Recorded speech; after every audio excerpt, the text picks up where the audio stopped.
মাহফিলে উপস্থিত হয়েছেন আপনাদের এই নিউ টাউন জামে মসজিদের সম্মানিত খতিব, এলাকার বাসিন্দা, কুমিল্লার কৃতি সন্তান, ইসলামিক চিন্তাবিদ, শিক্ষাবিদ, হাজারো আলেমের উস্তাদ, শ্রদ্ধাভাজন বড় ভাই মুহাদ্দিস মাওলানা ডক্টর মুফতি আবুল কালাম আজাদ বাশার দামাত বারকাতুহুমুল আলিয়া, বলেন আমিন।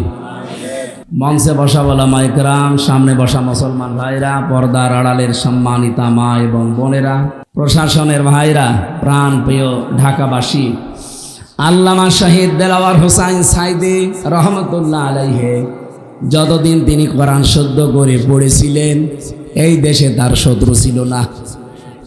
তিনি যতদিন না ছিল না, আল্লামা আহমেদ শফি রহমতুল্লাহ আলাইহে উনি যতদিন কোরআন শুদ্ধ করে পড়েছেন, ওনার শত্রু ছিল না এদেশে। যতদিন তিনি বুঝেছিলেন কোরআন, শত্রু ছিল না। যতদিন তিনি ব্যক্তিগত আর পারিবারিক জীবনে মেনেছিলেন, কম বেশি শত্রু ছিল না। যেই বলেছেন আমি এটা মানাতে চাই মানুষদেরকে, নবীর সম্মান যেন কেউ নষ্ট করতে না পারে সেটা আমি মানাতে চাই, তখন যে তার নাম পর্যন্ত পাল্টিয়ে দিয়েছে জালেমরা, দিয়েছে তেতুল হুজুর। ওনার নাম কি তেতুল হুজুর? কি সুন্দর নাম, আহমেদ শফি, নামটাই পাল্টিয়ে দিয়েছে। শহীদ আল্লামা সাইদির নামও পাল্টিয়ে দিয়েছে দেল্লু শিকদার। ওনার নাম কি দেল্লু শিকদার? ওনার সার্টিফিকেটের নাম দেলাওয়ার হোসাইন সাইদি। আপনি দেখেন দাখিল পরীক্ষার সার্টিফিকেট, অথচ নামই পাল্টিয়ে তার বিচারও পর্যন্ত ওই নামে করে দিয়েছে জালেমরা। এই যে নাম পাল্টানোর যে হিড়িক চলছে সারা দুনিয়া, এটা চলছে বিশেষ করে বাংলাদেশে বেশি। নাম পাল্টিয়ে বিচার করে। এই নাম পাল্টানোর সংস্কৃতি প্রথমে আরম্ভ করেছিল ইহুদিরা। আপনি মুসা নবীর জীবনী পড়বেন, দেখবেন মুসা নবীর নাম তারা পাল্টিয়ে দিয়েছে জোসেফ, ওরা জোসেফ বলে ডাকে। হযরতে ঈসা নবীর নাম তারা পরিবর্তন করে দিয়েছে যিশু। দাউদ নবীর নাম তারা পাল্টিয়ে দিয়েছে ডেভিড। ইব্রাহিম আলাইহিস সালামের নাম তারা পাল্টিয়ে দিয়েছে আব্রাহাম। হযরতে জাবির রাদিয়াল্লাহু তাআলা আনহু একজন বিখ্যাত সাহাবী, তার নামও পাল্টিয়ে দিয়েছে আল জাবরা। মুসলিম বিজ্ঞানী আমরা নাম শুনি, আমরা পড়েছি আলকেমি, তার নাম পাল্টিয়ে দিয়েছে কেমিস্ট্রি। এটা এখন না, অনেক দিন থেকে চলে আসতেছে। ইহুদি, খ্রিস্টান, বৌদ্ধ, বিভিন্ন জাতি যারা মানুষের নাম পরিবর্তন করে, আমরা মনে হচ্ছে এই রোগ এখন মুসলমানদের ভেতরে দেখতে পাচ্ছি। এই 15.5 বছরে তো একেবারে হিড়িক চলছিল, যেখানে যা পেয়েছে কেটে কেটে নাম পাল্টিয়ে বাবার নাম দিয়েছে। এমনকি টয়লেটের নামও দিয়েছে বাবার নামে। আমার নামও পাল্টিয়ে দিয়েছিল, আমার নাম দিয়েছিল পিসকে হুজুর। আমার রিমান্ডে নাম বলতো না, বলো পিসকে হুজুরে নিয়ে আসে। আমি আর ওই যে ছোটটা যেটা এক জায়গায় ছিলাম, আমাদের দুইজনকে বলতো পিসকে, দুইটারে নিয়ে আসে। আমার নাম কি পিসকে? কি সুন্দর নাম আমার, আমির হামজা, নামই পাল্টিয়ে দিয়েছি। জানেন, নাম পরিবর্তনের এই সংস্কৃতি এখনো সামনে অনেকে করতে চাচ্ছে। মুসলমানদের নামও তারা পাল্টিয়ে দিতে চায়, মুসলমান বলে আর ডাকতে চায় না, নাম দিতে চায় মৌলবাদ, রাজাকার, আলবদর। এই পুরাতন সংস্কৃতি সামনে নিয়ে আসলে কি হয়, আজকে কিন্তু নিউ ইয়র্কে একজন টের পেয়েছে। এই জন্য আশা করছি এটা সামনে যেন কেউ নিয়ে না আসে। নিয়ে আসবেন আপনিও কিন্তু হাসিনার মতো মার খাবেন। মান থাতা বলে ফিরে যেতে চান কোন কারণে? আর যারা ফিরে যেতে চায়, আমার তো আশ্চর্য লাগে, ঝাঁঝর যদি এসে সইকে বলে তোর পেছনে ফোটা, কি কি করা দরকার বলে? আমাদেরকে যারা এই নাম দিতে চান যে আমরা নাকি চেতনায় রাজাকার, আমাদের দলে আপনার সর্বোচ্চ 27 জন 37 জন, তারপরেও 11 জন মরে গেছে। আর যারা এই কথা বলে দেশের মানুষকে উল্টাপাল্টা শিক্ষা দিতে চান তাদের 1040 জন তালিকা। আশা করছি ওই সমস্ত পেছনে ফিরে না গিয়ে আমরা সামনে এগিয়ে যেতে চাই। আপনারাও মাজলুম দল আসেন, আমরা সবাই একসাথে মিলে যে সম্মান আল্লাহ দিয়েছেন মানুষকে, এই সম্মান যেন আমরা ধরে রাখতে পারি সেই ব্যবস্থা করা দরকার না? সুতরাং কোরআন তেলাওয়াতের হক আদায় করতে হলে আপনাকে যেন শুদ্ধ করে শুধু পড়লে হচ্ছে না, এটা বুঝলে হচ্ছে না, মানলে হচ্ছে না, এটা যেন মানাতে পারি আমরা। আল্লামা দেলাওয়ার হোসাইন সাইদি যখনই বলেছিলেন এটা আমি মানুষকে মানাতে চাই, তখনই কিন্তু বিভিন্ন মানুষের কাছে তিনি শত্রু হয়ে গেছে। কত মানুষ তাকে উল্টাপাল্টা গালিগালাজও করেছে, কিন্তু এর আগের 3টা যতদিন তিনি মেনেছিলেন কোনো শত্রুতার ছিল না। আমরা কি পেলাম এখান থেকে? একটা হাদিস মনে পড়ছে, মান করাল কোরআনা ফাস্তাজহারাহু ফাহাল্লা হালালাহু ওয়া হাররামা হারামাহু আদখালাহুল্লাহুল জান্নাহ ইলা আখিরিল হাদিস। নবীজি বলেন যে ব্যক্তি কোরআন পড়ে, কোরআন পড়া মানে ওই 4টা শর্ত মেনে যারা পড়ে না, আপনি যদি তেলাওয়াত করেন প্রতিটি অক্ষরে মাস্ট বি 10টা করে নেকি আপনার হবে, এতে কোনো সন্দেহ নেই। কিন্তু হক আদায় করে তেলাওয়াত করতে হলে 4টা বিষয় আপনাকে মানা লাগবে। যে ব্যক্তি কোরআন তেলাওয়াত করে পড়ে, এই যে কোরআন পড়ার ব্যাপারে পুরা কোরআন শরীফের ভেতরে আমি 3টা শব্দ পেয়েছি, বারা, রাতালা আর তালাওয়া। কোরআন যদি কেউ পড়ে আর কোরআনকে ইজহার করার চেষ্টা করে, ইজহার করা মানে স্পষ্ট করা, এটা তো সে তাসবিদের কায়দায় চলে গেল না। এখানে আধুনিক যারা ব্যাখ্যাকার এই ফাস্তাজহারাহু শব্দের ব্যাখ্যা করতে গিয়ে মুহাদ্দিসিন ইকরাম লিখেছেন এখানে কোরআন পড়ার পরে কোরআনকে যারা বিজয়ী করার চেষ্টা করে, এইটাই আমরা বাংলাদেশের মানুষকে বোঝাতে পারি না। এই লোকটা আজ মনে হয় 30 বছর চিল্লাচ্ছে এই জিনিসটা বোঝাতে, আমিও আজ 8-9 বছর চিল্লাচ্ছি এইটা বোঝাতে, মানুষকে বোঝাতেই পারি না যে কোরআন পড়লে কোরআনকে বিজয় করার জন্য চেষ্টা করা লাগবে। কোরআন যদি বিজয় না হয় তাহলে আপনি হালালকে হালাল জেনেও মানতে পারবেন না, হারামকে হারাম জানার পরও ছেড়ে দিতে পারবেন না। এরকম পরিবেশ বাংলাদেশে নেই, আছে মানে? আপনি এই দেশের একটা জায়গা দেখান যেখানে হালালকে হালাল জানার পরে মেনে চলা যায় 100 ভাগ। আপনি জানেন যে হালাল, তারপরে মানতে পারবেন না। কারণ হচ্ছে কোরআন এজহার নেই, কোরআন বিজয়ী নেই। কোরআন যদি এসে বিজয়ী হয়ে যায় আপনি হালালকে হালাল মেনে মানতে পারবেন, হারামকে হারাম জানার পরে ছেড়ে দিতে পারবেন। কি হবে তখন? এই যে নবীজির হাদিস ছিল আদখালাহুল্লাহুল জান্নাহ, আল্লাহ তাকে জান্নাতে দিয়ে দিয়েছে। না না, সুবহানাল্লাহ পড়লেন কে? আপনি কি বুঝে পড়েছে? এটা মাঝের সিগা, ওস্তাদ আছে এখানে। মাঝি মানে অতীতের শব্দ, আল্লাহ তাকে জান্নাতে দিয়ে দিয়েছে। আমার প্রশ্ন, আমরা কি এখনো মারা গেছি যে আমি জান্নাতে চলে গেলাম? তাহলে হাদিসের শব্দ কি ভুল? না, ভুল না। টিকায় যেটা আছে ব্যাখ্যা এটা বলছে। এবার আদখালাহুল্লাহুল জান্নাহ দেওয়ার কারণ হচ্ছে কোরআন যদি এজহার হয়ে যায়, বিজয় হয়ে যায়, আপনি হালালকে হালাল জেনে মানতে পারবেন, হারামকে হারাম জেনে ছেড়ে দিতে পারবেন, তাহলে আপনার বসবাসের জায়গাটা মনে হবে একটা মিনি জান্নাত হয়ে গেছে। আর আমরা ওইটাই চাচ্ছি। কথা বলেন না কেন? একামতের দিন যারা এদেশে কায়েম করতে চায়, আল্লাহর কসম তাদের মনের কথা এইটাই। আমরা এই যে 1150 কিলোমিটার বাংলাদেশের এরিয়া, টেকনাফ থেকে তেতুলিয়া, এখানে যেন আল্লাহর ভয় ছাড়া কোনো ভয় আমার অন্তরে আর কাজ না করে, এইরকম একটা পরিবেশ আমরা তৈরি করতে চাই।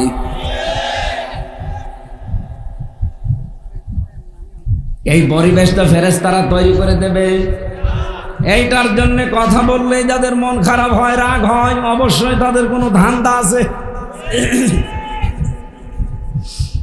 কোরআনে কারীম জানিয়েছে, আন আকিমুদ্দিন ওয়া লা তাতাফাররাকু ফি কাবুরা আলাল মুশরিকিনা মা তাদউহুম ইলা আখিরি আয়াত। রব্বুল আলামিন বলেন, হে নবী, দিন কায়েম করেন, বিধান কায়েম করেন, এ বিষয়ে কোনো মত পার্থক্য করবেন না। আল্লাহ এতটুকু শেষ করে দেননি। আল্লাহ পাক বলেন, কাবুরা আলাল মুশরিকিনা মা তাদউহুম ইলাইহি।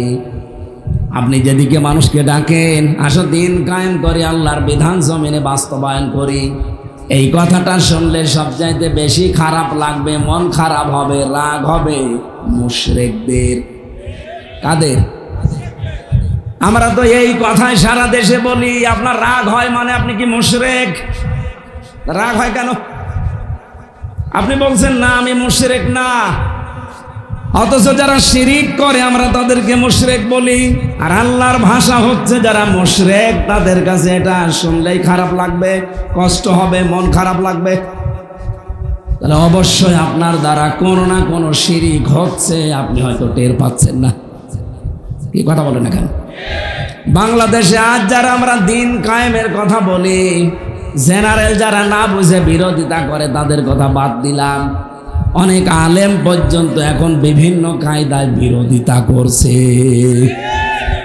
এখন ওনারা কি শিরিকে লিপ্ত নাকি আমার তো বুঝে আসে না। শিরিকে লিপ্ত যদি না হয় তাহলে তাদের কাছে তো দিন কায়েমের কথা শুনলে খারাপ লাগার কথা না।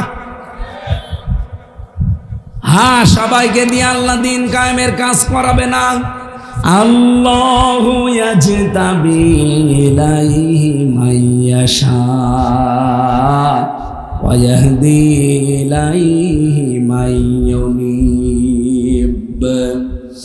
আল্লাহ পাক বলেন, আমি যাকে পছন্দ করি, মনোনীত করি, নির্বাচিত করি, আমার যার ভালো লাগে, এই মানুষটাকে আমি আল্লাহ দিন কায়েমের কাজে লাগিয়ে দেই। কেন লাগায় জানো? ওয়া ইয়াহদি ইলাইহি মাইয়ুনিব। এই লোকটা মন থেকে যদি আল্লাহর দিকে ফিরে আসতে চায়, আল্লাহ তাকে এই কাজে লাগায়। সুতরাং বাংলাদেশে আজ 18 কোটির উপরে মানুষ, সবাই দিন কায়েমের রাস্তায় নেই। যারা আল্লাহর বিধান জমিনে কায়েম করার জন্য আপনি কাজ করতে চান না, আপনার ভালো লাগে না, আপনি বিশ্বাস করতে পারেন আল্লাহ আপনাকে পছন্দ করে নাই। এই কথা বলছেন? কয়েকদিন আগে একটা জরিপ দেখছিলাম, এই দেশে এখন 7,20,00,000 মানুষ চাচ্ছে আল্লাহর বিধান এই জমিনে কায়েম হোক। আমি আয়াতটা পড়ার পরে আমার মনে হচ্ছিল, এই দেশে এখন 18 থেকে 20 কোটি মানুষ আমরা যাই বলি, এর ভেতরে মাত্র 7,20,00,000 মানুষ যেহেতু দিন কায়েম হোক এটা চাচ্ছে। এতগুলো মানুষের ভেতরে এই মানুষগুলো আল্লাহর নির্বাচিত মানুষ। আর আমার প্রশ্ন আপনার কাছে, আপনি এই নির্বাচিতদের ভেতরে আছেন তো? না না। আপনি যদি থাকেন এর ভেতরে, আপনার আনন্দ করা দরকার, খুশি হওয়া দরকার যে আল্লাহ আমাকে মনোনীত করেছে, নির্বাচিত করেছে, পছন্দ করে ফেলেছে। আর যদি আল্লাহর বিধান কায়েমের কথা শুনলে আপনার কাছে রাজনীতি মনে হয়, ধান্দাবাজি মনে হয়, দুনিয়ার কাজ এটা, আপনি বুঝবেন আপনাকে আল্লাহ এখনো নির্বাচিত করে নাই। আশা করছি আপনি বুঝতে ফেলেছেন। তাহলে আমরা যা শুনতে এসেছি এটা কি বাশার ভাইয়ের কথা, আমির হামজার কথা, কার কথা বলেন তো? আমরা যারা মানুষ অন্য ধর্মের, যে যদি কেউ থেকে থাকেন আসে, এটা শুধু মুসলমানদের জন্য না, হাদা বায়ানুল লিন্নাস হুদাল লিন্নাস। মানুষ পদবাচ্চা আমরা যারা, তাদের জন্য আল্লাহ কোরআন দিয়েছেন। আল্লাহ রাব্বুল আলামিন কোরআনের কাছে আসার পরে আমার যতটুকু বাস্তবতা আমি দেখি, মন থেকে যদি কেউ আসে আল্লাহ তাকে পরিবর্তন করবেই। কারণ এমন একটা শক্তি আল্লাহ কোরআনে দিয়েছেন, যালিকাল কিতাবু লা রাইবা ফীহ। এই একটাই মাত্র কিতাব পৃথিবীতে আছে যেটা মানুষকে হেদায়েত দেওয়ার ক্ষমতা রাখে। ক্ষমতা নেই? আমি সেদিন যশোরের কলেজের অধ্যাপক উনি বিসিএস ক্যাডার। ওনারে বলেছিলাম যে স্যার আপনার মুসলমান হওয়া লাগবে না, আপনি শুধু আমাদের ধর্মীয় গ্রন্থ একটু বুঝে বুঝে পড়বেন। আপনি ইংরেজিতে পড়েন, বাংলায় পড়েন, যে ভাষায় পড়েন একটু বুঝে বুঝে পড়বেন। আপনি তো আর আরবি পারেন না, বুঝে পড়বেন পুরাটা। আপনাকে মুসলমান হতে আমি জোর করছি না।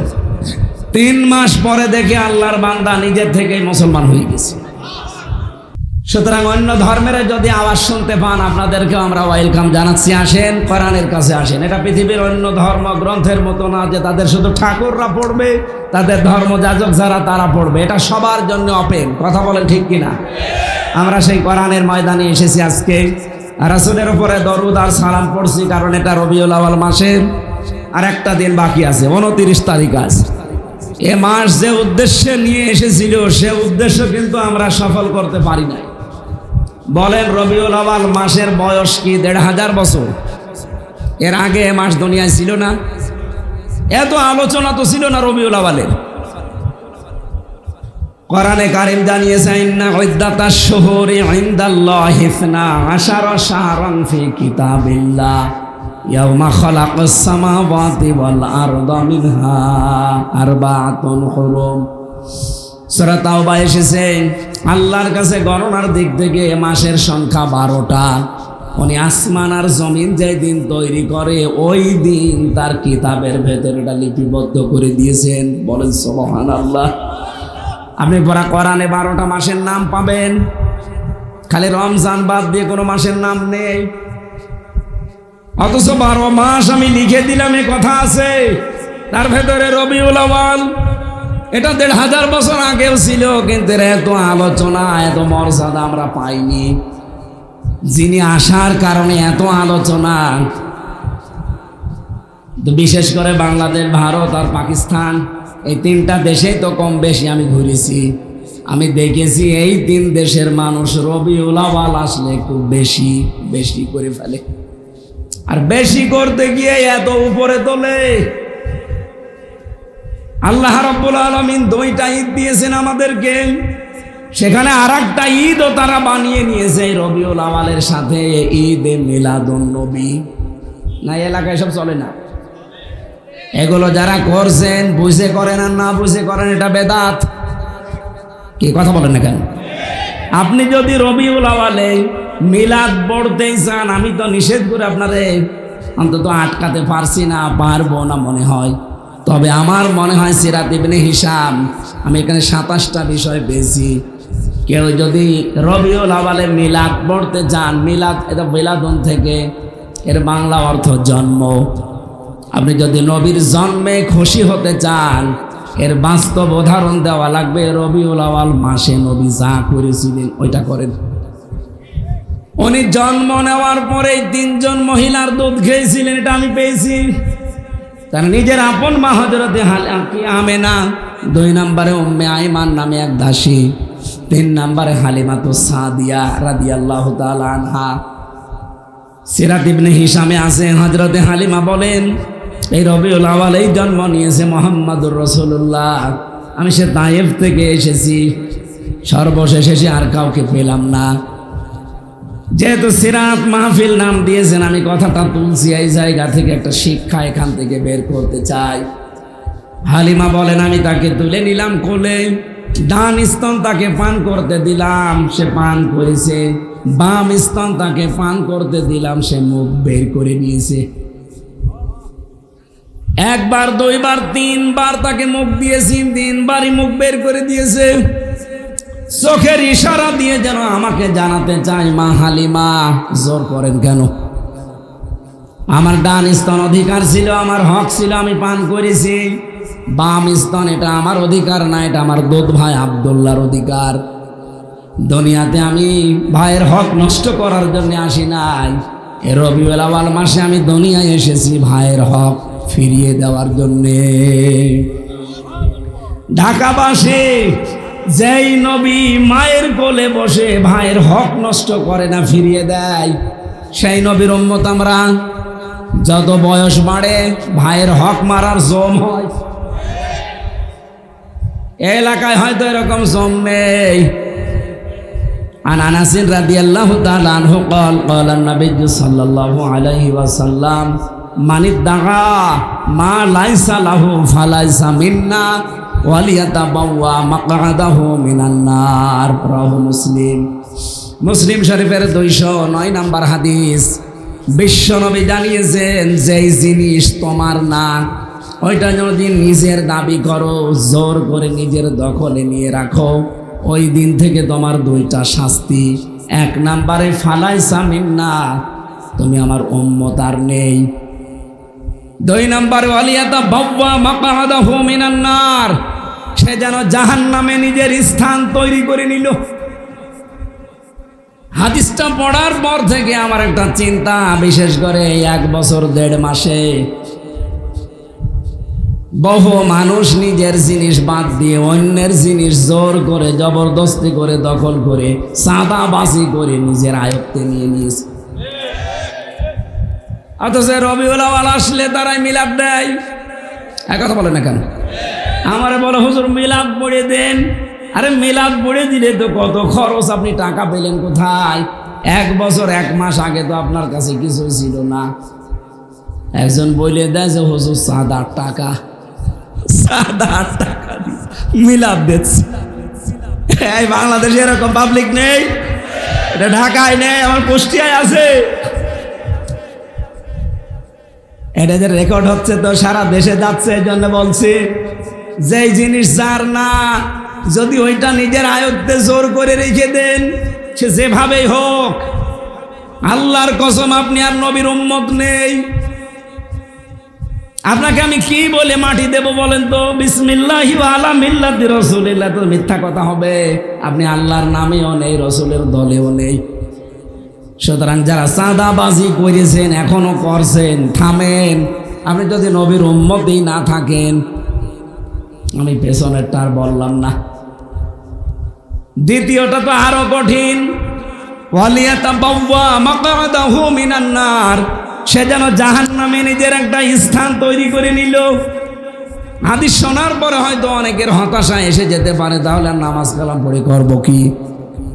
এবার টিকা বলছে, নবীজি বলেন এই পৃথিবীতে যে জিনিস তোমার, ওইটা যদি হাত ছাড়া হয়ে যায়, হারিয়ে যায়, কেউ দখল করে নেয়, ওইটা যদি আবার তুমি ফেরত পাও, তাহলে এই হাদিসের যে শাস্তি, সে শাস্তির আওতা মুক্ত থাকবা। কিছু বুঝেছে? আপনি কি গোরস্থানে আছেন না? কিছু বুঝতেছেন নাকি বলেন? হাদিসের ব্যাখ্যাটা কি ছিল? যে জিনিস আপনার কিন্তু আপনি হারিয়ে ফেলেছিলেন, হাত ছাড়া হয়ে গেছে, কেউ জোর জবরদস্তি করে কেড়ে নিয়েছিল, ওইটা যদি আপনি ফেরত পান, তাহলে হাদিসের যে শাস্তি, তার আওতা মুক্ত থাকবেন। আগস্টের 5 তারিখের পরে দেশে বহু মানুষকে আমরা ফতোয়া দিতে দেখেছি যে আমরা যেমন চাঁদাবাজি করি, ও জামাত ইসলামীও করে। কেমন করে? ওরা ইসলামী ব্যাংক চাঁদাবাজি করে নিয়ে নিয়েছে। আপনি এত বড় মিথ্যা কথা বলতে পারলেন? ইসলামী ব্যাংকে আপনার বাবার, যাদের ব্যাংক তারা ফেরত পেয়েছে। কথা বলছে না কেন? ব্যাংক তো তাদের রক্ত ঘামানো পয়সা দিয়ে বানানো, তাদের ব্যাংক এতদিন হাত ছাড়া হয়ে গিয়েছিল, কেড়ে নিয়েছিল জালেমরা, জোর জবরদস্তি করে দখল করে রেখেছিল, এখন আবার তারা ফেরত পেয়েছে। সুতরাং এ শাস্তি তাদের জন্য না। কিন্তু আপনি যেটা নিচ্ছেন ওটাকে আপনার, আশা করছি অনেকের কলিজায় লাগবে, আর লাগার পরে যেন সে পরিবর্তন হয়। না, আমি জানি অনেকের পরিবর্তন আসবে না, ওর শয়তানি আরো বাড়বে। কারণ এই কোরআন নবীজি আবু জেহেলের সামনেও পড়েছিলেন, আবু বকরের সামনেও পড়েছিলেন। আবু জেহেল কোরআন শোনার পরে ওর শয়তানি বেড়েছে, আর আবু বকর কোরআন শোনার পরে তার ঈমান বেড়ে গেছে। এখানে আবু বকরের মতো মন নিয়ে যদি শোনেন, মাস্ট বি যাদাতুহুম ঈমান, আপনার ঈমান বাড়বে। আর যদি আবু জেহেলের মতো মন নিয়ে বসেন, আমির হামজা না, আমির হামজার উস্তাদ বাশার না, কাবা শরীফের ইমামও যদি এখানে কথা বলে, আপনার মনে হবে এমন হয় ওই দলের। কথা বলে না কেন? অনেকে তো এইটাই মনে করে, আমি কোরআন শরীফ গুলিয়ে খাওয়ালেও বলে না আপনি এই দলে। আরে ভাই, আমার গায়ে কি লেখা আছে আমি এই দলের? ওনার কাছে তো মনে হয় না যে আমি ওই দলের, আপনার কাছে মনে হয় কেন? শুধু আপনার আমার না, নবী আসলেও আপনার এইটাই মনে হইতো, এ নবী মনে হয় ওই দলের। আশা করছি আপনার পরিবর্তন আসবে, এসে সেই আফসারি হুজুরের মতো, আফসারি না কি যেন এই যে রফিকুল্লাহ আফসার, এরপরও যদি কারো বিবেকে কাজ না করে, মনে হয় ওর বিবেকের ওপরে কুকুরে পোশাক করেছে। আমি আর নিচে নামতে পারলাম না। রাসূলের মিলাদ পড়েন আপনি, রবিউল আউয়াল আসলে প্রথম শিক্ষাই তো মিলাদ, মানে জন্ম, জন্মের প্রথম শিক্ষা এটা যে ভাইয়ের হক নষ্ট করা যাবে না। এ ভাই বলতে নবীজি শুধু দুধ ভাই না, আপন ভাই না, আল মুসলিমু আখুল মুসলিম, মুসলমান মুসলমানের কি। আমার মনে হয় রবিউল আউয়ালে শুধু যদি এই হাদিসটা আমরা মেনে নিতে পারতাম, এই দেশে আর সাদাবাসী বলে সাদাও থাকতো না, বাসিও থাকতো না। সারা জীবন মিলাদই পড়ে যাচ্ছি, এমনকি 19 দিন ব্যাপী মিলাদ চলছে, 63 দিন ব্যাপী মিলাদ চলছে। মাস হচ্ছে 30 দিনে, ও মিলাদ পড়ছে 63 দিন, অথচ এই 27টা শিক্ষার এই শিক্ষাটা নেই। কি মিলাদ পড়ে না? আশা করছি আমরা এইভাবে যদি শিক্ষাগুলো নিতে পারি, পৃথিবীতে অবশ্যই এই সারা বছর আর রবিউল আউয়াল পালন করা লাগবে না, একদিনেই যথেষ্ট হয়ে যাবে। আল্লাহ আমাদেরকে এই সিরাতের মাসে, জন্মের মাসে বিশ্বনবী মুহাম্মদুর রাসূলুল্লাহ থেকে কিছু নেওয়ার তৌফিক দিন, আমিন। ওয়া ইন্নাকা লাআলা খুলুকিন আযীম, এই আযীম শব্দটা আল্লাহ নবীর চরিত্র বলতে গিয়ে ব্যবহার করলেন। কোরআনে কারিমের বর্ণনা পেয়েছি সূরা হিজরের 87 নম্বর আয়াতে। কোরআনের কথা বলতে গিয়ে আল্লাহ পাক আযীম দিয়েছেন, ওয়ালাকাদ আতাইনাকা সাবআম মিনাল মাসানি ওয়াল কুরআনাল আযীম। কোরআনকে আল্লাহ আযীম বলেছেন, আর রাসূলুল্লাহর চরিত্রকে আল্লাহ আযীম বলে ডাক দিয়েছেন। সুবহানাল্লাহ বলতে পারেন না? কোরআন শরীফের ভেতরে আমি 3 জন নবীর নামের শেষে আল্লাহর নাম পেয়েছি। হযরত ইসহাক নবীর নামের শেষে একটা নাম আছে গোলামিন আলিম, জ্ঞানী বান্দা ছিলেন তিনি। হযরত ইসমাইল নবীর নামের শেষে আমি পেয়েছি গোলামিন হালিম, সহনশীল বান্দা, ধৈর্যশীল বান্দা। আর মুহাম্মদুর রাসূলুল্লাহকে আল্লাহ ডাক দিয়েছেন খুলুকিন আযীম, আমার এমন মহান চরিত্রের বান্দা যে কিয়ামত পর্যন্ত মানুষ শুধু অনুসরণই করে যাবে, এর কুল কিনারা পাবে না। আপনি কি অনুসরণ করবেন সেই কথাটা আজকের আমার তেলাওয়াত কিন্তু আয়াতের ভেতরে আমি একটু টাচ দিয়েছি। সূরা আনআম 50 নম্বর আয়াতের শেষের দিকে আছে। যেহেতু রাত গভীর হয়ে যাচ্ছে, এই জন্য আমি খুব তাড়াতাড়ি করে শেষ করে দেব। সূরা আনআমের এই 50 নম্বর আয়াতের শেষের দিকে আল্লাহ বলেন, ইন আত্তাবিউ ইল্লা মা ইউহা ইলাইয়া, আমি তো অনুসরণ করি ওইটা আর যেটা আমার উপরে আল্লাহ ওহী হিসাবে নাযিল করেন। সুতরাং আমাদের অনুসরণ করা লাগবে। এই রবিউল আউয়াল মাস থেকে আপনি আরম্ভ করতে পারেন। রাসূলুল্লাহকে অনুসরণ করতে হলে কোরআনকে অনুসরণের মাধ্যমে করা লাগবে। এবার আমার একটা প্রশ্ন হচ্ছে, বাংলাদেশ আর ভারত, এই 2 দেশে আমি প্রায় জায়গায় ঘুরে ঘুরে দেখলাম এই 2 দেশে একটু ঝামেলা আছে। সূরা আলে ইমরানের 31 নম্বর আয়াতটা নিয়ে আজকে একটু নিরসন করব, যেটা রেকর্ড হচ্ছে, চলে যাবে সারা দেশে।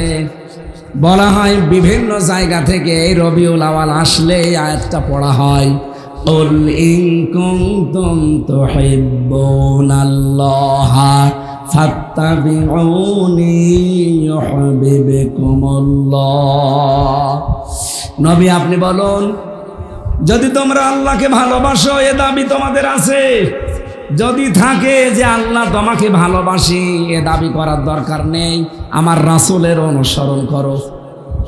এ দাবি আমরা যারা করি যে আল্লাহ তোমাকে ভালোবাসি, এ দাবি পূরণ করতে হলে রাসূলুল্লাহর অনুসরণ করা লাগবে। কথা বলেন না কেন? কেউ যদি রাসূলুল্লাহর অনুসরণ করেন, আল্লাহ বলেন ইউহিব্বুকুমুল্লাহ, আমি নিজেই তাকে ভালোবাসা আরম্ভ করব। না, শব্দটার দিকে তাকান। এই শব্দ আমি জন্মের পর থেকে আমরা শুনছি। ইউহিব্ব, এটা মুজারে, বর্তমান, ভবিষ্যৎ, প্রেজেন্ট, ফিউচার। আপনি যখন রাসূলুল্লাহর অনুসরণ আরম্ভ করবেন তখন আল্লাহ আপনাকে ভালোবাসা শুরু করবে। কি কথা বলেন না কেন? আর আল্লাহ যদি কাউকে ভালোবাসা আরম্ভ করে ওয়াগফির লাকুম যুনুবাকুম, তার পেছনে যত অপরাধ আছে আল্লাহ সব মাফ করে দেবে। বলেন তো আল্লাহ মাফ করে দেবে না দিয়েছে? না না, হয়নি। ওয়াগফির এইটাও মোজারেফ, জাম্বন আল্লাহ দেয়নি, জনব দিয়েছেন। ও ঢাকাবাসী, যদি কেউ রাসূলুল্লাহর অনুসরণ করা আরম্ভ করে, যখন থেকে করবে ওই সময় থেকে তার জীবনের কোনো অপরাধ আল্লাহ রাখবে না, সবগুলো মাফ করে দেবে। না দিয়েছে? দেবে। এবার আমার প্রশ্ন আপনার কাছে, আপনি কি রাসূলুল্লাহর অনুসরণ করা আরম্ভ করার সিদ্ধান্ত নিয়েতে পেরেছেন? আপনি তো অনুসরণ করছেন, আমরা হয়তো অনুসরণ করছি আংশিক, হয়তো দাড়ি দিয়ে, টুপি দিয়ে, জুব্বা দিয়ে, দস্তরখানায় খাবার খাওয়াই এই শেষ।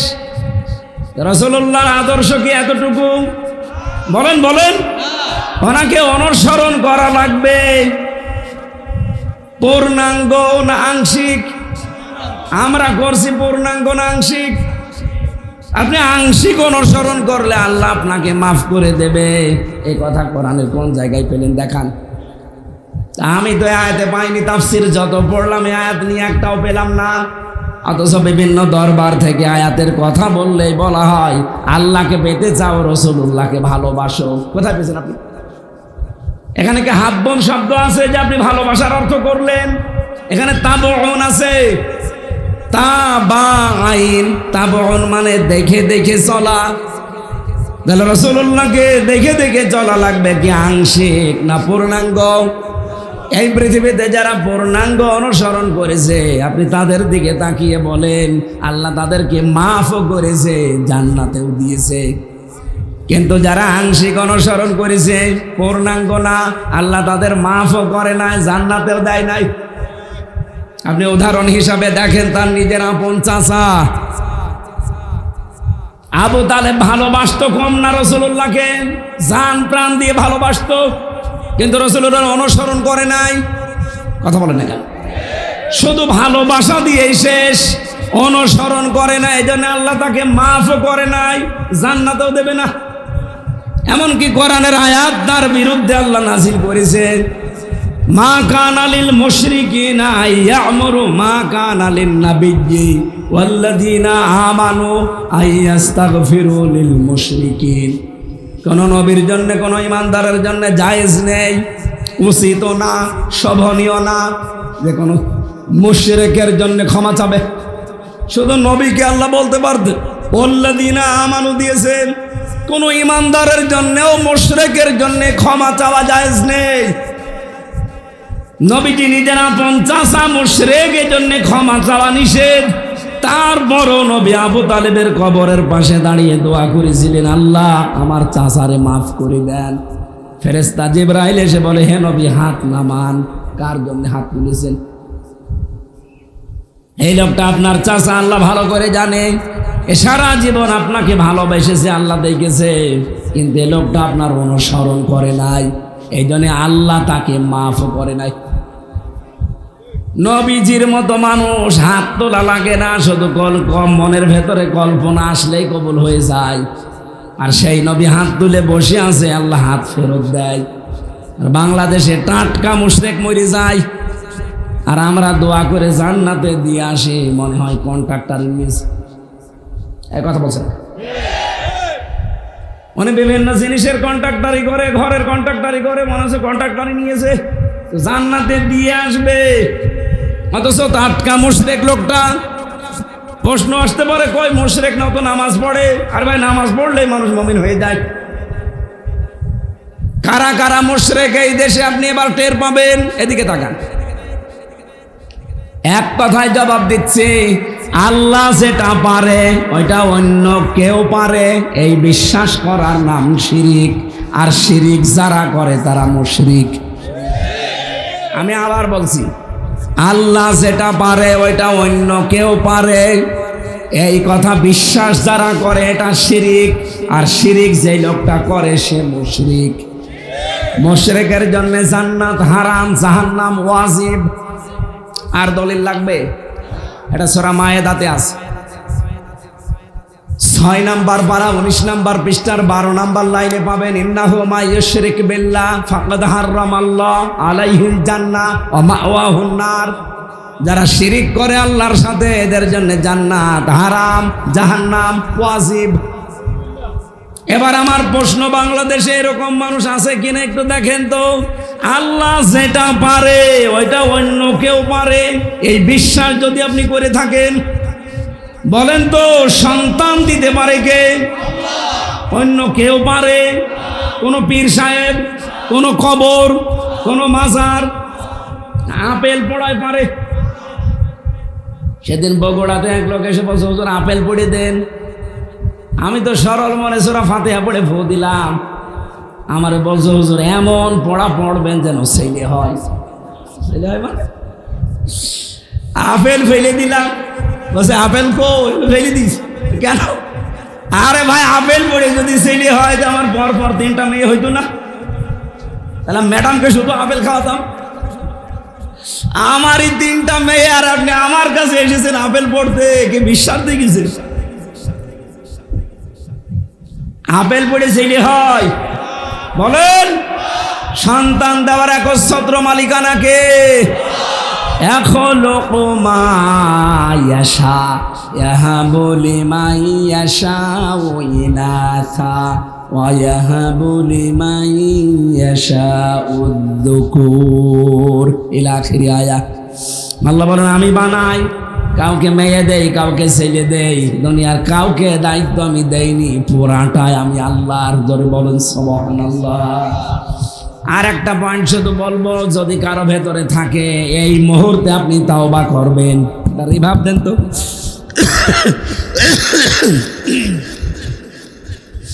কোরআনে কারিমে আল্লাহ জানিয়েছেন আলা আলাহুল খালকু ওয়াল আমরু, এটা আমি বানিয়েছি, এখানে আইন চলবে আমার।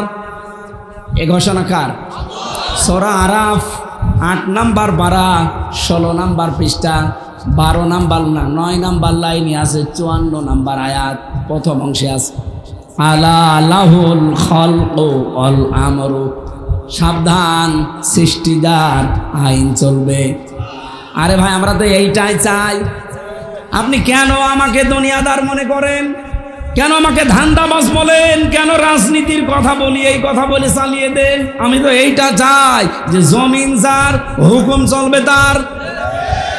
সুতরাং আল্লাহর এই জমিনে সবাই স্বীকার করে যে জমিন বানিয়েছে আল্লাহ, কিন্তু হুকুম যখন চালানোর কথা বলি তখন বলে না এটা জামাতের কথা।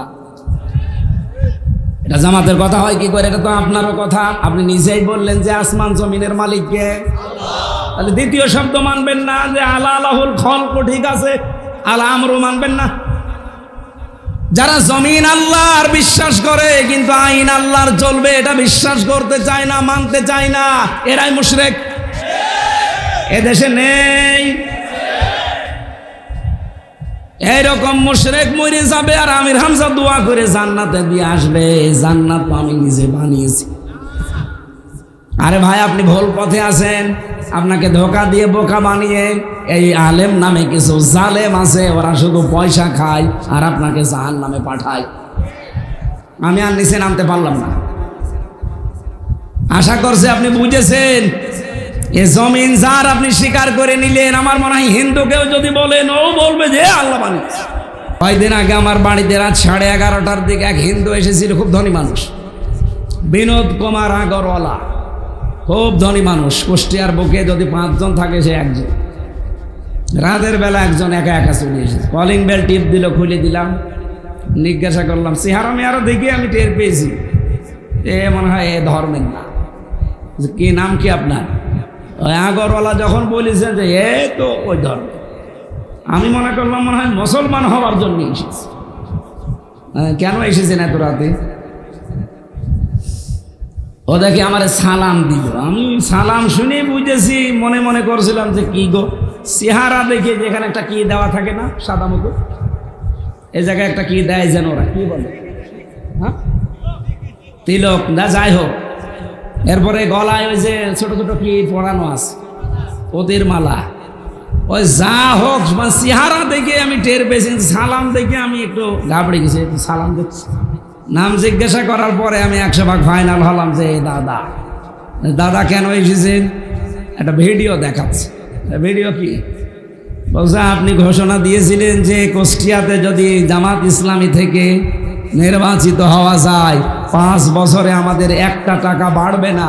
এ কথা আমার এত ভালো লেগেছে, আমার ঘুম আসছে না, দেখাতে আসে যে এইটা না দেখি আপনি যদি মুসলমান হইতেন। ওনার ওই দিন আমি বললাম, দাদা বলেন তো এই যে আসমান আর জমিন, এই যে বাংলাদেশ, এটা সত্যিকারের বানিয়েছে কে? আমি মনে করলাম বলবে ভগবান, বলছে না আল্লাহ। এ কথাটা শুধু এই আগরওয়ালার না, 1500 বছর আগে আবু জেহেল এটা বলতো। কি বলতো না? ওয়ালাইন সালতাহুম মান খালাকাস সামাওয়াতি ওয়াল আরদা লা ইয়াকুলুনাল্লাহ। কোরআনে বহু জায়গায় আল্লাহ একটা দিয়েছেন, হে নবী আপনি যদি আবু জেহেলকেও জিজ্ঞাসা করেন যে আসমান আর জমিন কে বানিয়েছে, ও গ্যারান্টি দিয়ে বলবে আল্লাহ বানিয়েছে। লা ইয়াকুলুনাল্লাহ, লামে তাকিদ নুনে সাকিলা, ও গ্যারান্টি দিয়ে বলবে আল্লাহ বানিয়েছে। কিন্তু যখনই বলবেন যে আল্লাহর এই জমিনে উনি আইন পাঠিয়েছেন, এই যে কোরআন 500 আইন আছে এর ভেতরে, এগুলো এখন আমরা কায়েম করতে চাই, তখনই দেখবেন আপনাকে বিভিন্ন নাম দেবে, যেটা আজ আমাদের দেওয়া হচ্ছে। আমার যে 3 বছর জেলে রেখেছিল, আমার কোন দোষে আপনি বলেন? আমি তো কোরআনের কথাগুলোই বলতাম। হ্যাঁ, যেই ফর্সে বলা লাগে মাঝে মাঝে ওই ফর্স দিতাম, এই জন্য আমার দোষ। যে মামলা আমার দিয়েছিল শয়তানও বিশ্বাস করে না। আমি মাঝে মাঝে কোর্টে যেয়ে দেখতাম জজ সাহেব পর্যন্ত হাসতেছে মনে মনে, কি গো, মানে এ যে একটা মামলা হতে পারে এরকম নামে জজেরও বিশ্বাস হয় না। 3 বছর তো আমার জামিনে দেয়নি, অথচ এই মামলাটা এই আগস্টের 5 তারিখের পরে শুধু তুলতে দেরি, জামিন না পুরা খারিজ করে দিয়েছে। আমি ওনার একদিন জিজ্ঞাসা করেছিলাম যে মাননীয় আদালত, 3 বছর আপনার কাছে মামলাটা এসেছিল, একবারও জামিন দেননি। তখন বলেছি মামলা জামিন হয়, অথচ আজকে আপনি আছেন, জামিন দিয়ে দিলেন কি করে? হুজুর এতদিন আমার হাত বাঁধা ছিল, এখন আমার হাত খোলা আছে। আমরাও চাই বাংলাদেশে 1628 জন মানুষ দায়িত্বে আছে। এই 1628 জন আগামীতে যারা আসবে, এই মানুষগুলোর হাত যেন আবু সাইদের মতো খোলা থাকে। এটা চান না আপনারা? কারা চান দেখে লিল্লাহে তাকবীর।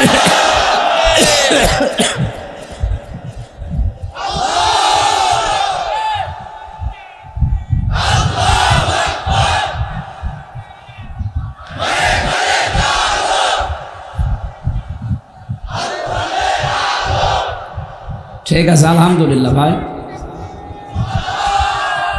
আমি যেটা নিয়ে শুরু করেছিলাম, নবীজির অনুসরণের বিষয়বস্তু হচ্ছে কোরআন। তিনি মন মতো কিছুই করেননি, মন মতো কিছুই বলেননি। ইন আত্তাবিউ ইল্লা মা ইউহা ইলাইয়া, আমি শুধু অনুসরণ করি ওইটার যেটা আমার উপরে নাজিল হয়।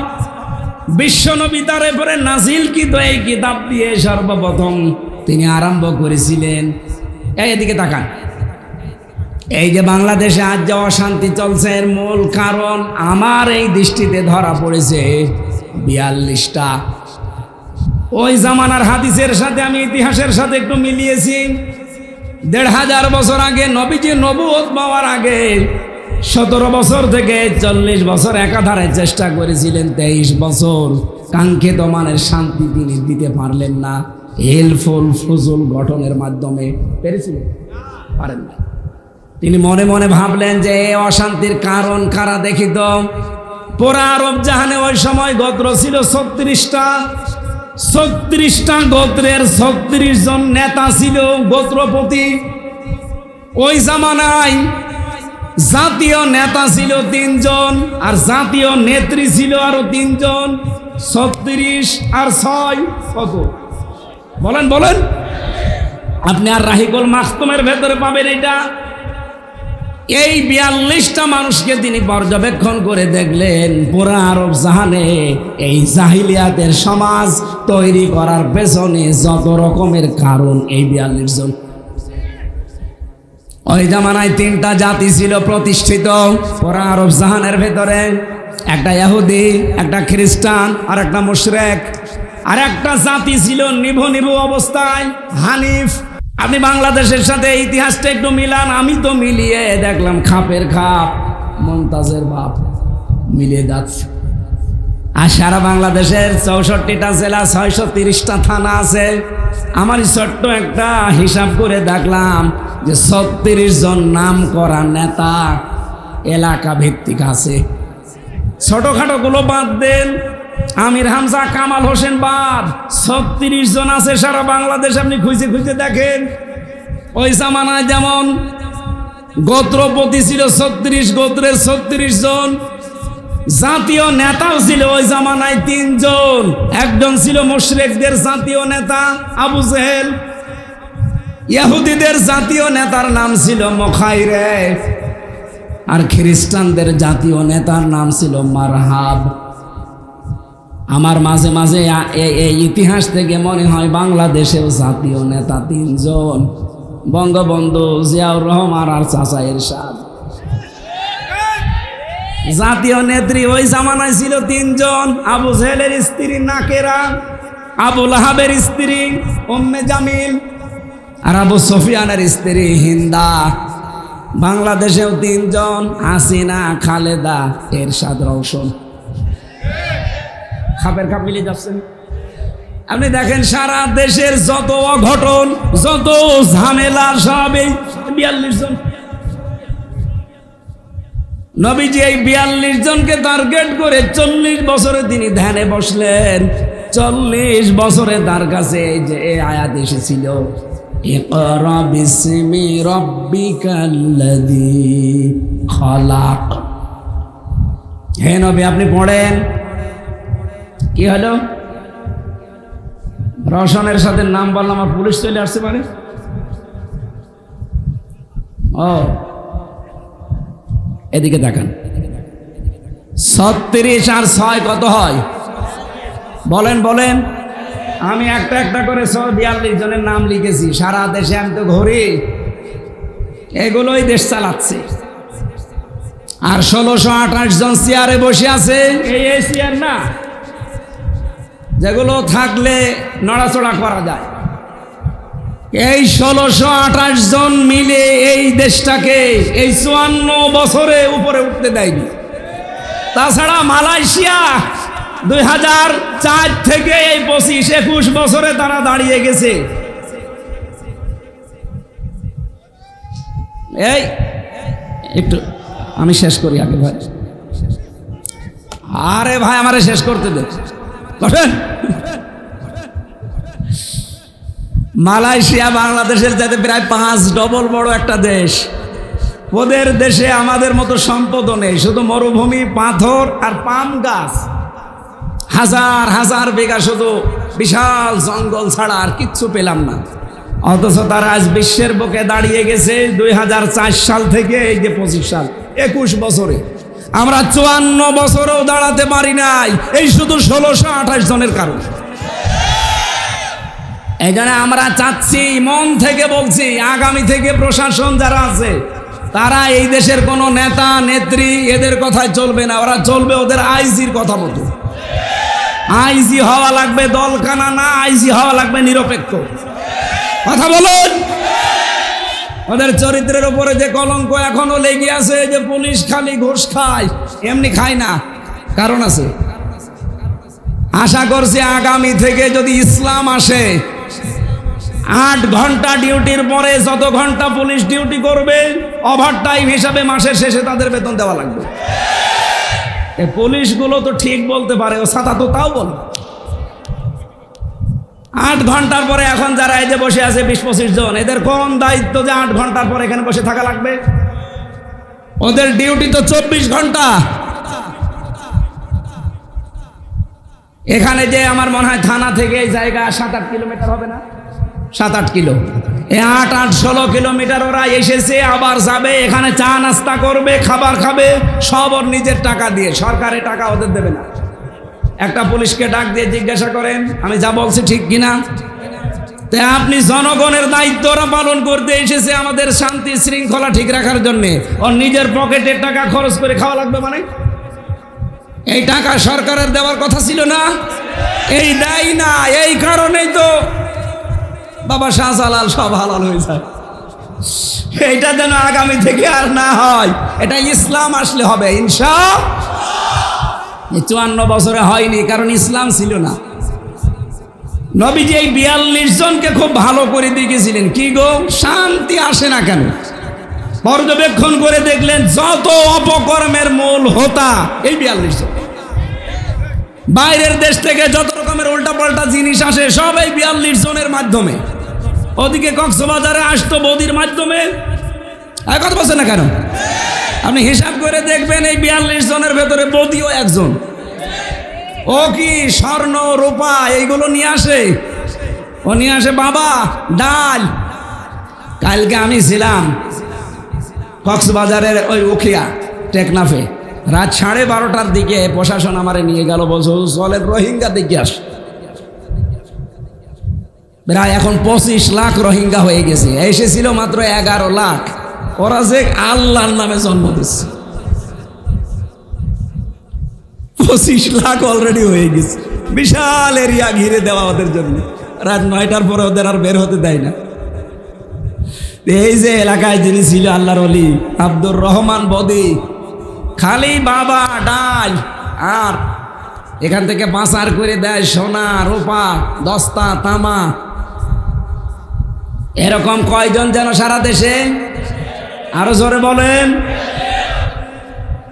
নবীজি এই 42 জনের জন্য চিন্তা করে যখন কোরআনে কারিমের প্রথম আয়াত পেয়েছিলেন, নাম হচ্ছে সূরা আলাক, ইকরা বিসমি রাব্বিকাল্লাযী খালাক। হে নবী আপনি পড়েন। নবীজি একবারও পড়েন নাই, তিনবার তাকে বুকে চাপ দিয়েছেন। 3 বারের পরে তিনি বললেন বিইসমি রাব্বিকাল্লাযী খালাক। ফেরেশতা জিবরাইল প্রশ্ন করেছিলেন, এটা সিরাত ইবনে হিশামে পাবেন। প্রশ্ন করলেন, হে মুহাম্মদ সাল্লাল্লাহু আলাইহি সাল্লাম, আমি আপনাকে তিনবার বললাম ইকরা, পড়েন পড়েন পড়েন, আপনি পড়লেন না। হঠাৎ করে আপনি একবার 5 আয়াত আমার সাথে পড়ে ফেললেন কি করে? নবীজি বললেন, জিবরাইল 3 বার বলেছিলে ইকরা, কিন্তু 3 বারের পরে যখন বললে বিইসমি রাব্বিকাল্লাযী খালাক, এর আগে তো বলনি যে আমি কার নামে পড়বো, খালি পড়ো পড়ো বললে হবে। কার নামে পড়বো? যখনই বললে বিইসমি রাব্বিকা, তখন আমি আর দেরি করি নাই। কিয়ামত পর্যন্ত আমার উম্মত যারা দুনিয়ায় আসবে তাদেরকে আমি শিক্ষা দিতে চাই, পড়াশোনা করতে হলে আল্লাহর নামে পড়া লাগবে। আমাদের দেশে আল্লাহর নামে পড়ার ব্যবস্থা আছে? নেই। আরো 1 থেকে 5 পর্যন্ত গানের মাস্টার নিয়েছে, শরীর চর্চার নামে নাচের মাস্টার নিয়েছে। কোরআন শিক্ষা দিয়ে আল্লাহর নামে পড়ানো লাগবে একজন আলেম মাস্টার আজও নেওয়া হয়েছে। এটা চান না? আগামী থেকে আমরা দাবি জানাচ্ছি, ডক্টর মোহাম্মদ ইউনূস, 2 নবীর নাম ওনার। নবীজি বলেন, আমার উম্মতকে আমি শিক্ষা দিতে চেয়েছি কিয়ামত পর্যন্ত তারা যদি আসে লেখাপড়া তারা করলে আমার রবের নামে করবে। সুতরাং আমরা জাতি হিসাবে 92% মুসলমান এই দেশে আমরা আছি। আহ্বান জানাচ্ছি, আপনি যতদিন দায়িত্বে আছেন এই কাজটা করে যান। এদেশের সবার মনের আকুতি 1 থেকে 5 পর্যন্ত প্রাইমারিতে একজন আলেম আমরা চাই। এ দাবি আমাদের আছে না? এই কারা এ দাবি করেন দেখি? লিল্লাহে তাকবীর। দেখেন তো হাত তোলেন কে? দেখেন, সবার দাবি এটা। উনি আসলে যেন এ দাবি পূরণ করে। যেহেতু ঘোষণায় দিয়েছে ফেব্রুয়ারির 12 তারিখে নির্বাচন, আপনি তো চলে যাবেন, যান এমন একটা কাজ করে যান যেন অমর হয়ে থাকতে পারে। কথা বলেন না কেন? ওখান থেকে আসলেন একটা একটা করে বিধান আসে। এই তখনই বলেছিলেন ইন আত্তাবিউ ইল্লা মা ইউহা ইলাইয়া, আমি অনুসরণ করি শুধু ওইটার যতটুকু আমার উপরে আল্লাহ নাযিল করেন। কুল হাল ইয়াস্তাবিল আ'মা ওয়াল বাসীর, হে নবী আপনি বলেন মানুষদের দ্বারা আপনার সামনে আছেন যে চক্ষুষ্মান এবং অন্ধ এই দুই লোকটি সমান,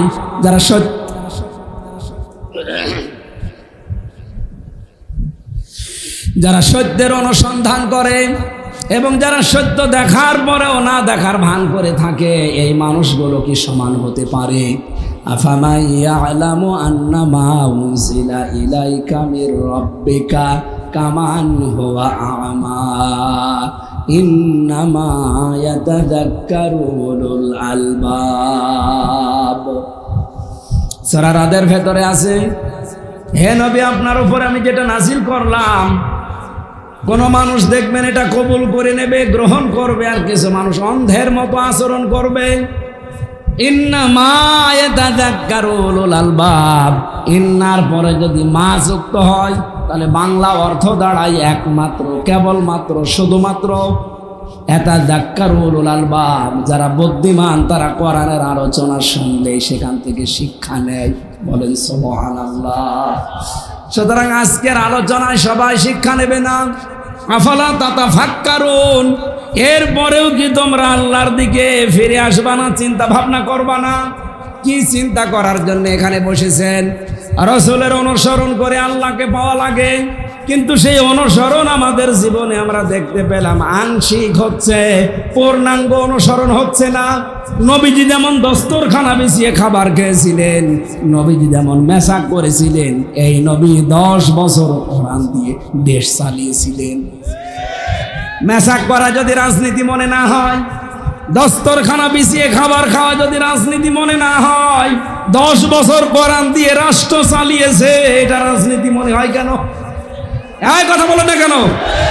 এবার আমরা এইটাই চাই, বাংলাদেশে 300 এমপির ভেতরে 151 জন যেন কামাল হোসেনের মতো বুকে কোরআন নিয়ে সংসদে যেতে পারে। একবার ব্যবস্থাটা করে দেন, এবার আমি গ্যারান্টি দিচ্ছি 5 বছর লাগবে না, 2 বছরে বাংলাদেশ মিনি জান্নাত হয়ে যাবে।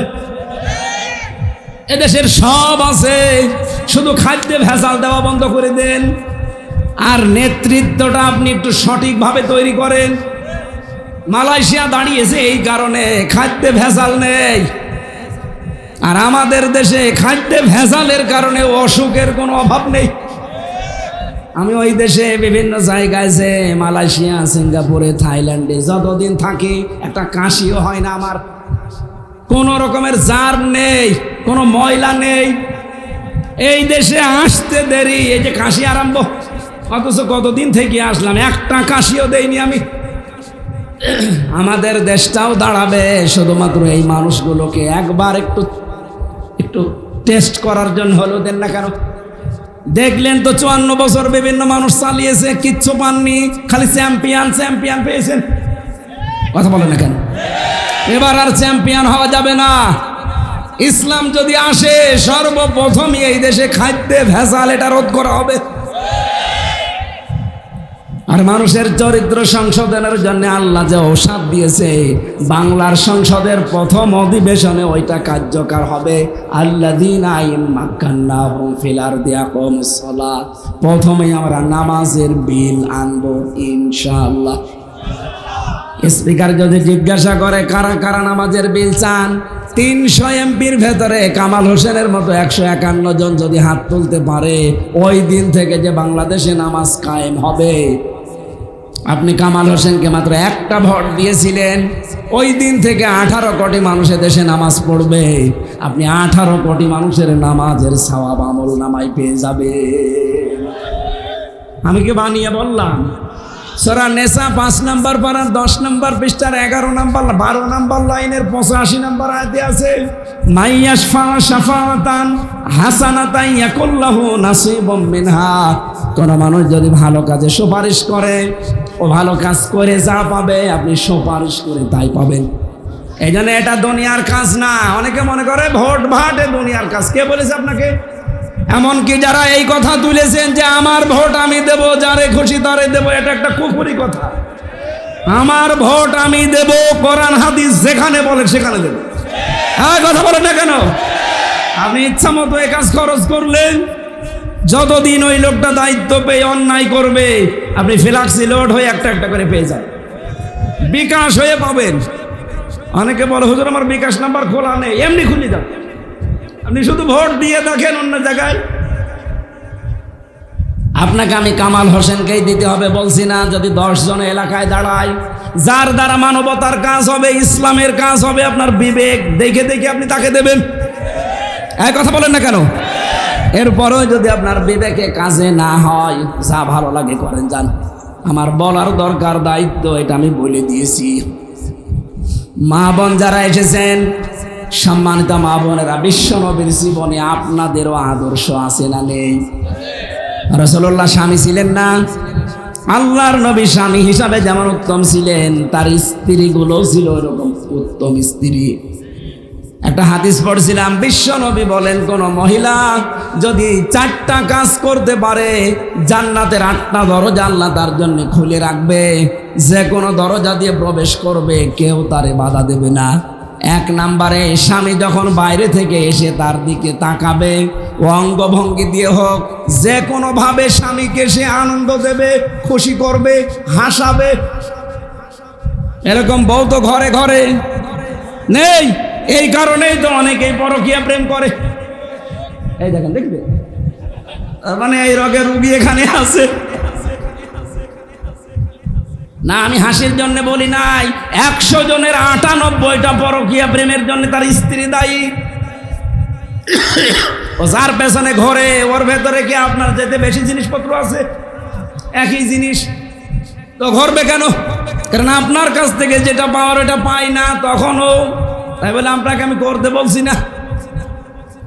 আপনি একটু উদার হন, একটু নিজেকে মেলে ধরেন। এদেশের পুরুষের যা অবস্থা, এমনি হারবাল ছাড়া চলে না। তারপরও যদি লাইন করে, বুঝতে হবে এটা আপনার অপারগতা। আশা করছি আমার মা বোনেরা অন্যদিকে না নিয়ে এটা মেনে নেবে।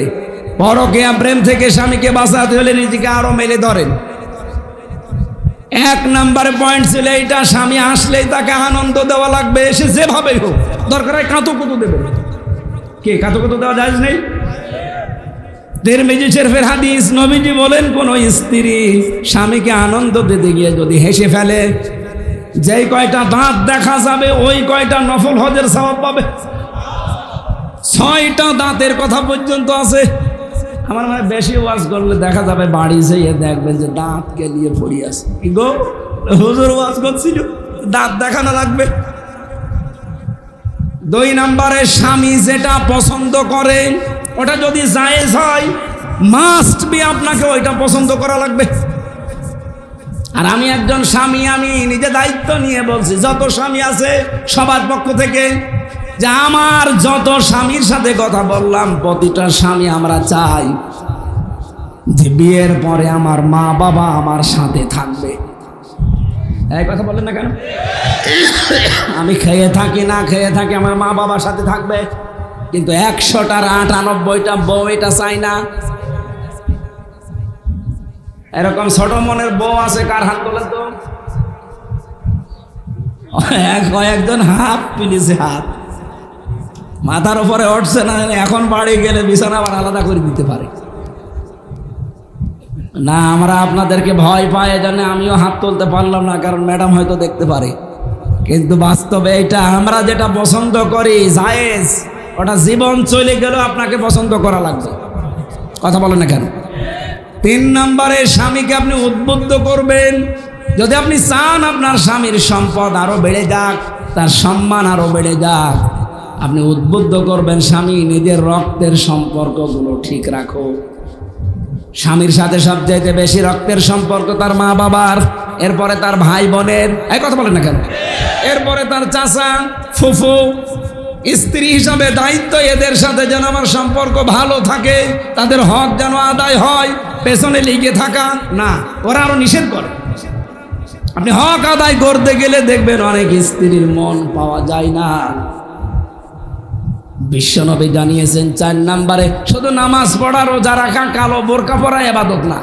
আমি জেলে বসে বসে যেহেতু 3 বছর মেয়েদের এই দাম্পত্য জীবনের এই সমস্ত কলহ, এই ঝামেলা নিয়ে একটা বই লিখেছিলাম, কি করে ঝামেলাগুলো তৈরি হয় আর এটা মেটাতে হয় কি কারণে। এখানে কোরআন হাদিসের প্রায় 128 পৃষ্ঠা পর্যন্ত করেছি। বইটা আমার কাছে ছিল, এখানে আছে কিনা জানি না, আছে গাড়িতে? যদি গাড়িতে থাকে আপনারা নিয়ে বউকে পড়াবেন, উল্টাপাল্টা বই না দিয়ে এই বইটা পড়াবেন। মনে হয় 50 পিসের মতো আছে গাড়িতে, যদি থাকে নিয়ে এসে পড়াবেন, বলবেন এইটা পড়ো। পোড়াটা পড়াবেন, আশা করছে আপনার বউ হযরতে খাদিজাতুল কুবরার মতো হয়ে যাবে ইনশাআল্লাহ। স্ত্রী লোক যারা এসেছেন, সম্মানিত মা বোনেরা, এদেশে যদি সব পুরুষ অন্ধ হয়ে যায় তাও আপনাকে পর্দায় থাকা লাগবে। কথা বলেন না কেন? সব মহিলা যদি এই পৃথিবীতে অন্ধ হয়ে যায় তাও আমাদের পুরুষ যারা আমরা আছি আমাদের পর্দা করা লাগবে। সুতরাং মেয়েরা যারা এসেছেন, না আমার কণ্ঠ আর সাপোর্ট করছে না, বারবার সমস্যা হচ্ছে। আমি যতটুকু বলেছি এতটুকু আজকে শেষ করছি।